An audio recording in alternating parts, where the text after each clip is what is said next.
During 18 months of his reign so far, Vajiralongkorn, also known by the title King Rama X, has moved to consolidate the authority of the monarchy, including taking more direct control of the crown's vast wealth with the help of Thailand's military government. In one of his most visible initiatives, he has signed up some 5 million Thais to a new volunteer corps, whose members salute a portrait of the king before going out to work on community service projects such as cleaning public spaces. Devotion to the monarch is an ingrained part of Thai culture that deepened during Bhumibol's 70-year reign. Vajiralongkorn's portrait has replaced or hangs alongside that of his late father in many streets, public buildings, and private businesses.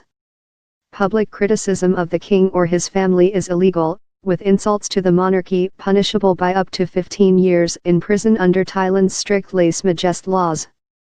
Vajiralongkorn was born on July 28, 1952, the second of King Bhumibol and Queen Sirikit's 4 children and their only son.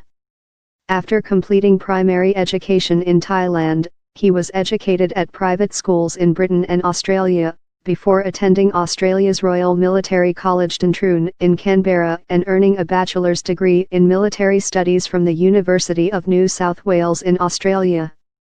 As king, he is now Commander-in-Chief of the Armed Forces.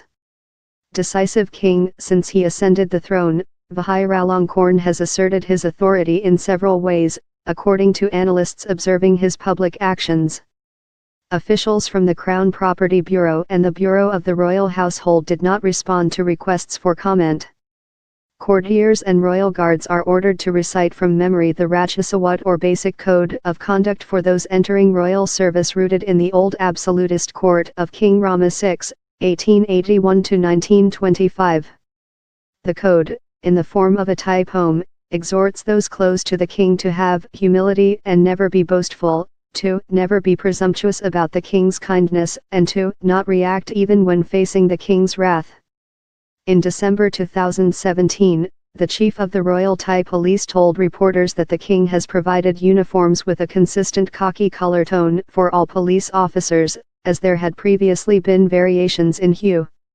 In the same year, the 400,000-strong military also adopted a new salute and haircut, both modeled after those used by the king's own bodyguards.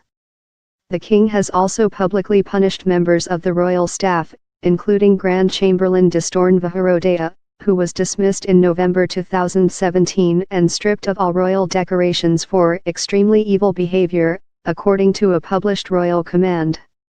More than a dozen other royal staff have been sacked in similar public fashion for varying degrees of offences, ranging from tardiness and adultery to corruption.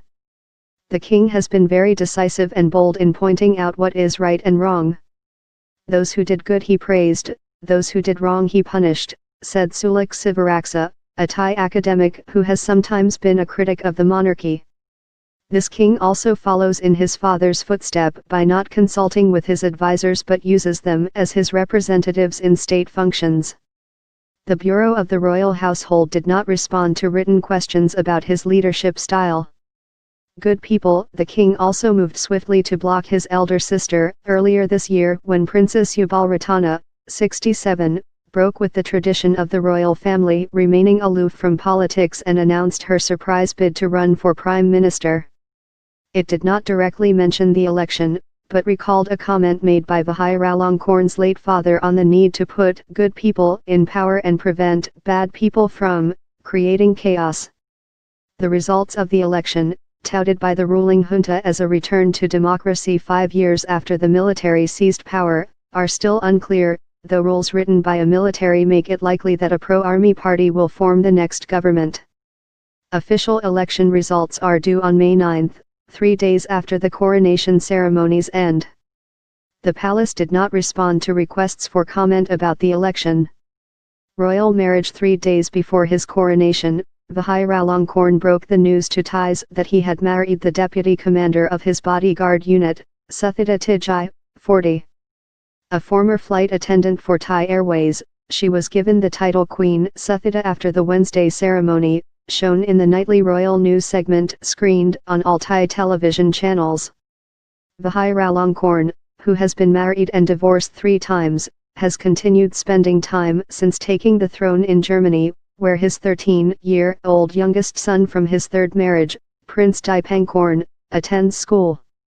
He often pilots his own Boeing 737 jet on trips abroad and has a large lakeside villa in the German town of Tutzing, on Lake Starnberg, 40 kilometers, 25 miles, from Munich. In 2014, he divorced his third wife, former lady-in-waiting Srirasmi Suwadi.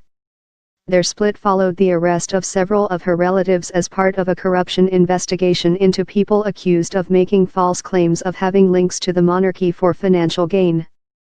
Srirasmi was never charged herself. Her uncle, parents, and 3 brothers were later convicted of lèse-majesté and remain in prison. The king also has a daughter from his first marriage and 4 sons and a daughter from his second marriage to a former actress. Volunteer Spirit. One of Vajiralongkorn's signature programs has been the new Volunteer Spirit recruitment drive that began in 2017. The Thai government says the corps has signed up about 5.2 million civilians who are deployed to carry out tasks from cleaning public spaces to helping police direct traffic. Once they put on their new uniforms, the volunteers do a military-style salute to the king's portrait and, in a new tradition, must line up and salute the king's portrait before every community activity they take part in. The new volunteer corps, linked directly to the palace, has helped boost Vajiralongkorn's image ahead of the coronation.